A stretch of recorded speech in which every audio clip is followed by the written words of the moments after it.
Awesome. I'll leave this open for about another 30 seconds or so, and then we will continue on. This is really helpful for us as we head into our session today. Awesome. So concept mapping and student models. You're not seeing the poll, Kristen.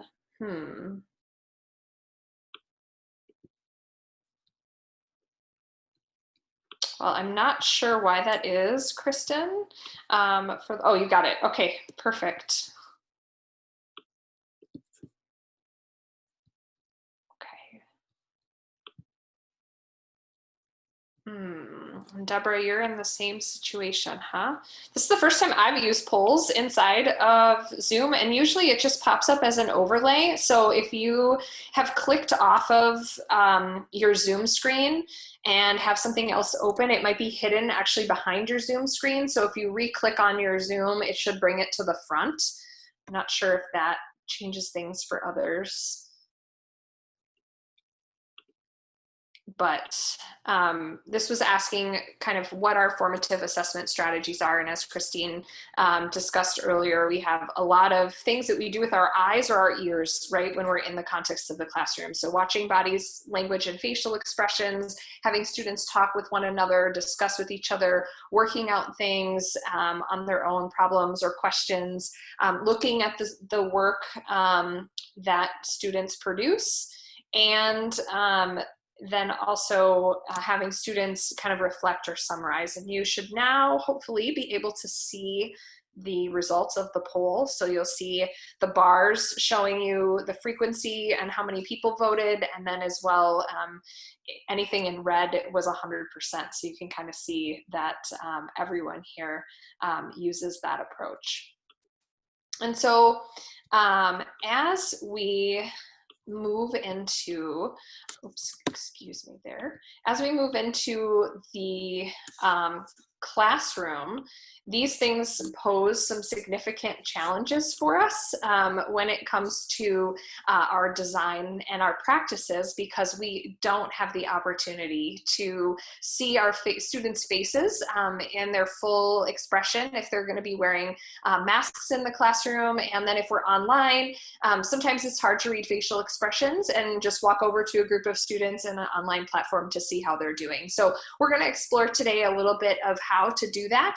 And then as a way of getting started today, we talked last time about the alignment triangle. And we introduced this triangle that was used to talk about the type of work that we do in the classroom. And there are 3 corners on this triangle, as all triangles have. But do you guys remember, for those of you who were here last week, what was on the corner of those triangles?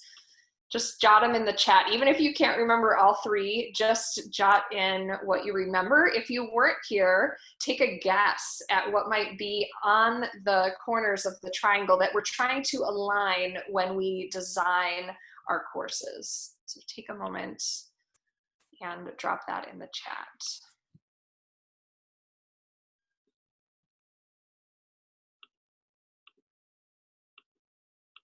I'll start with one.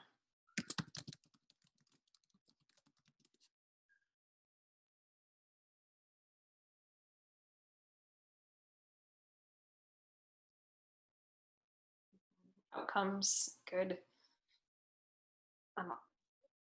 Yes, assessments, awesome. So we have the 3 that we're working with in the chat here, and I'll show you the triangle in case you missed last week's session. There are recordings available, Kristen, and I'll make sure to share the link for that at the end of our session today. But we talked through this triangle quite a bit last time, where we start with our learning outcomes, what we want students to know and be able to do as a result of taking our course. And that's going to be really important that we articulate in a modified face-to-face learning environment so that everyone knows what it is they're expected to accomplish before the end of the semester. And then we also talked last week about assessment, and we did more summative assessment last week. So we were really thinking about the methods and the tasks that we design and we use to collect data or information about our students' progress towards those learning outcomes. And we talked about how important it is for those two things to be in alignment. We don't want our triangle here to get bent out of shape, right? We really want to have a smooth alignment between the learning outcomes and the assessments that we do. And then we also talked last week how we want this to lean seamlessly into what we do in the classroom, our instructional practices. Our day-to-day activities and the work that our students do should be leaning them towards not only the assessment, but then ultimately back to those learning outcomes. And the challenge that we face in this modified face-to-face format is that a lot of what we do in the classroom, we would kind of term formative assessment or formative feedback. And this relies so much on our 5 senses and being in proximity to our students that moving to this modified face-to-face format poses some challenges to us. So I think that, at least for me, the things that I would reflect on as missing when we move to this modified face-to-face format are things like conversations, right? I can engage with a student or a small group of students while other students in the classroom are working and help kind of guide their thinking, hear what they're thinking and capture that and help them along towards those learning outcomes. I can gather information and data by kind of walking around to all of the different groups in my classroom and seeing where students are at, to kind of checking the temperature, if you will, and then you can gauge facial expressions and body language pretty quickly. You know when you need to get them to stand up and stretch or do something just by looking at them. So we're going to miss those things when we move to this modified face-to-face format, much as we did in the spring. So our fall semester, we know, is going to primarily look like 2 different versions of class. One, which is the screen version, the Zoom that we're doing right now, and the other is going to be a very modified classroom, right? Our physical classroom is going to look very different than it has in the past. Our students are going to be physically distant from one another. They are likely to be wearing masks. And the tools that we typically have in the classroom are just not going to be the same. So how, as instructors then, do we modify and change some of our formative assessment practices so we can still get good information about our students and their learning in these new learning environments? So in your own thinking, as you have all begun to plan for your courses, what kinds of formative assessment did you really rely on in the face-to-face classroom that might be more difficult for you as you move to this either physically distant face-to-face classroom or a remote setting?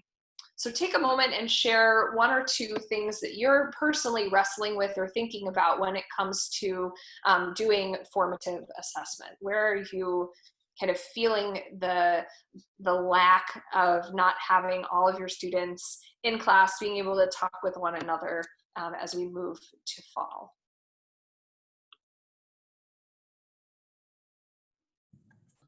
So a big item for me is that I relied upon group work in class as a form of formative assessment as where students are at. And I'm having a hard time envisioning how that's going to work in our new environment. Yeah, that's huge, Leo. And I see you're not alone in that concern. That's coming up in the chat a couple of times. Students working in groups, how does that work?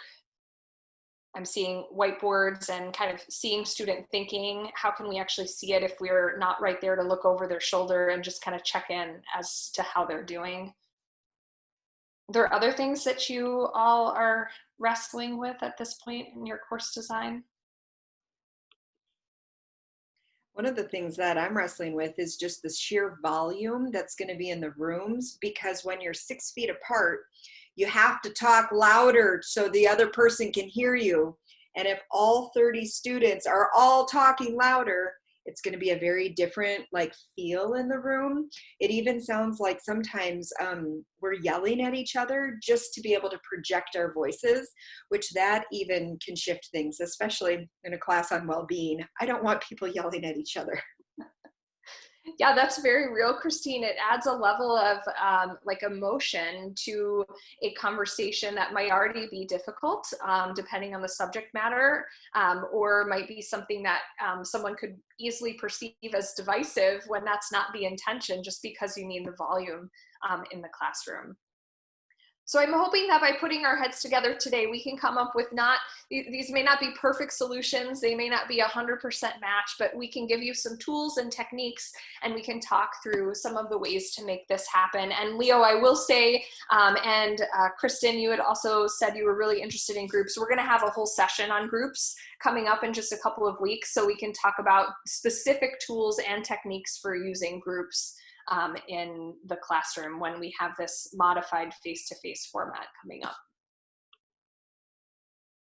Okay, so if we think about our goals for formative assessment, which is what we're all doing regularly, probably without even thinking it, we are trying to get real-time information about our students' progress towards our learning outcomes.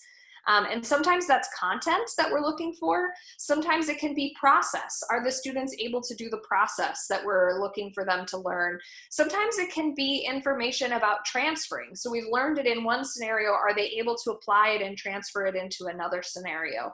So our goals for formative assessment really are about information gathering, but we can have many different types of goals or reasons why we would want to step over to a group and listen to them, or walk over and look at a whiteboard when someone is drawing. There are underlying reasons why we make those steps towards our students, because we're trying to gain a certain kind of information for them.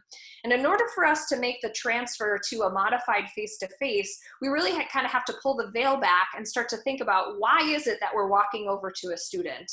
What is it that we really want to know about their thinking that will help us decide what's the right tool to get at that in an online remote setting or in a modified face-to-face setting?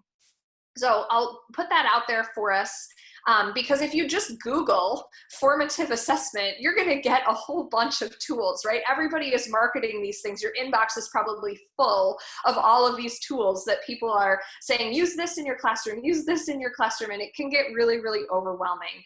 So when we eventually go to our breakouts today, we're really going to focus first on what is our goal, like what is it that we're trying to gain from our students when we're stepping near them to listen or we're looking at something.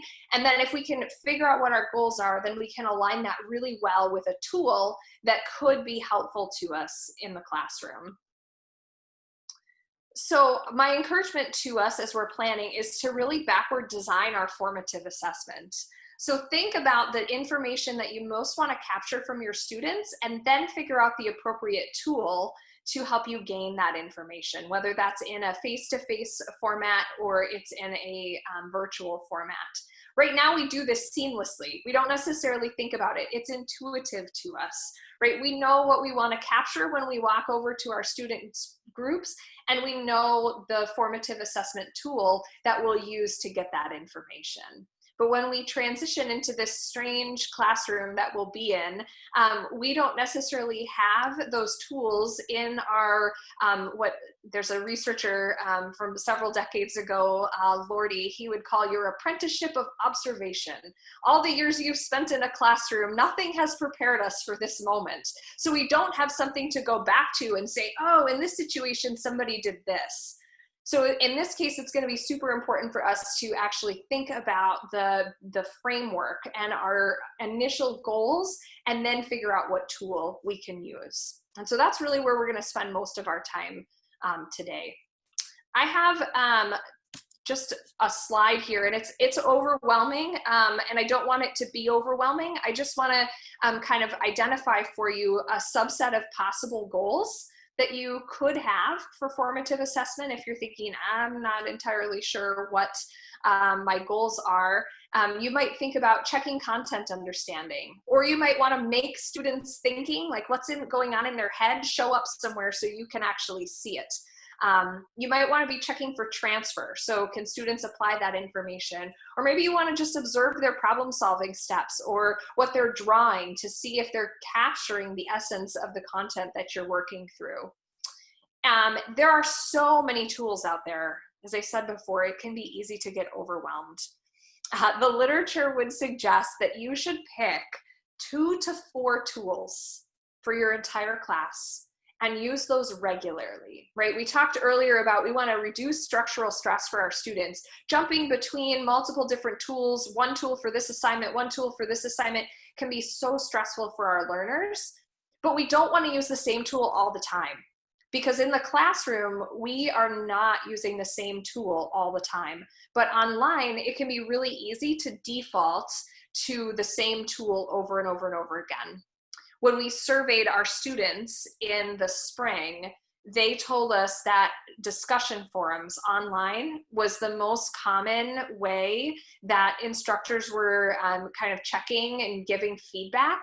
And to be honest, they hated it in most cases. There were some exceptions, but by and large, our students felt like they were busy work, and they didn't see a ton of value out of those discussion forums. And I think it's not that the forum isn't valued, it's just that they were fatigued with the forum, right? They have 4 or 5 online classes, and every class is asking them to post to a forum and respond to 2 others, and they just got forum fatigue, truly.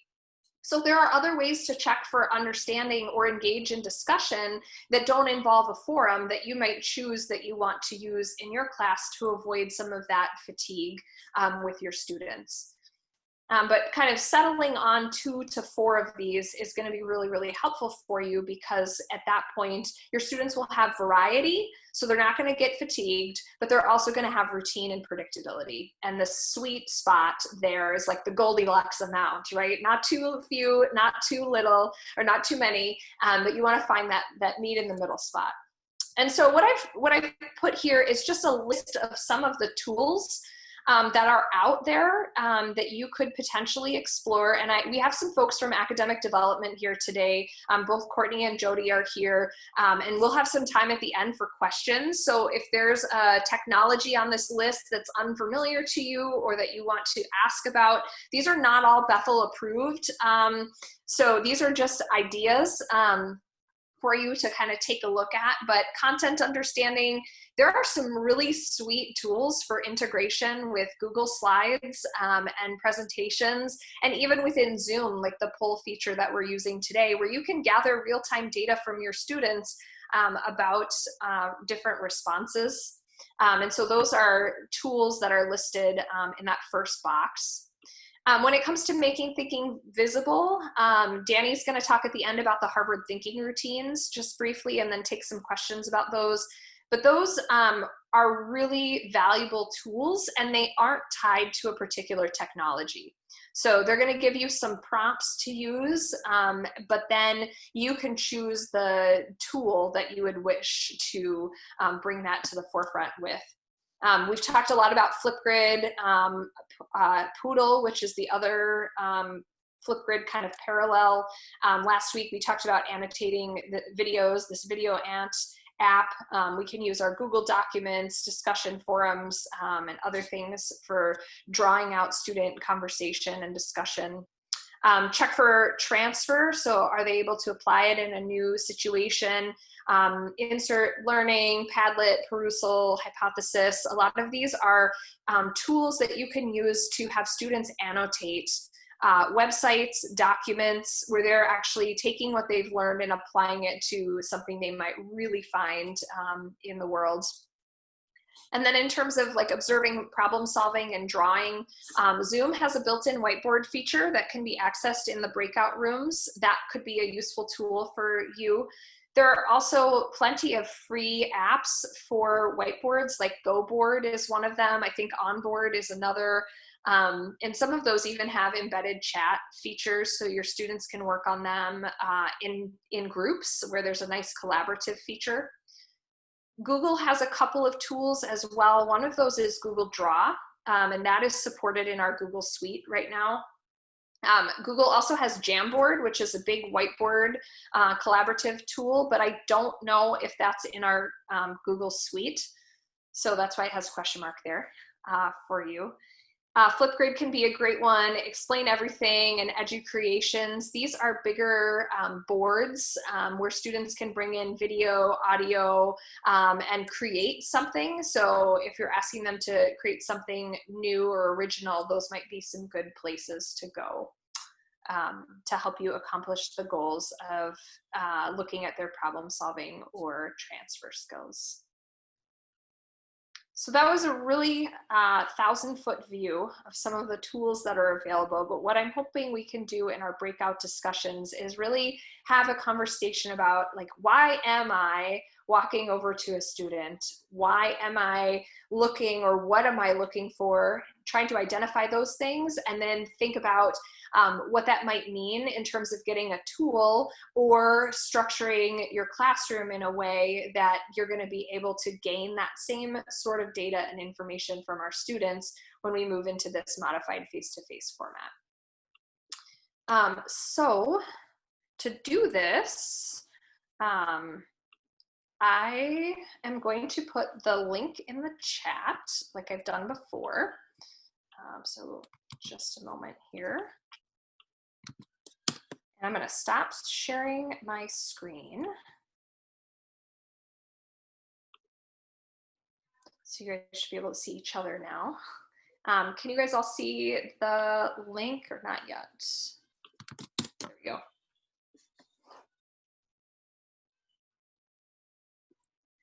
Okay, and so with that, if everybody has the link in the chat, that it's popped up on my end, hopefully you all have it. I'm gonna send you into breakout rooms to be able to work together. Sara, just one final statement. What do you hope us to accomplish in the breakout rooms? Summarize that real quick. Yeah, so in the breakout rooms, I'd love for you to kind of pick at what are those underlying goals, right? Why do I walk over to a student, and what are my real true goals with formative assessment? And then start brainstorming with each other about tools and ways that you could accomplish this. So my hope is that you'll use each other for some cross-fertilization here, and we're gonna emerge with some good ideas to help you solve some of the problems that you're running into in your classes. Wonderful. Sounds good. Well, I'll be pulling everybody back in about 12 minutes, 15 minutes at the most. So we'll see you all soon.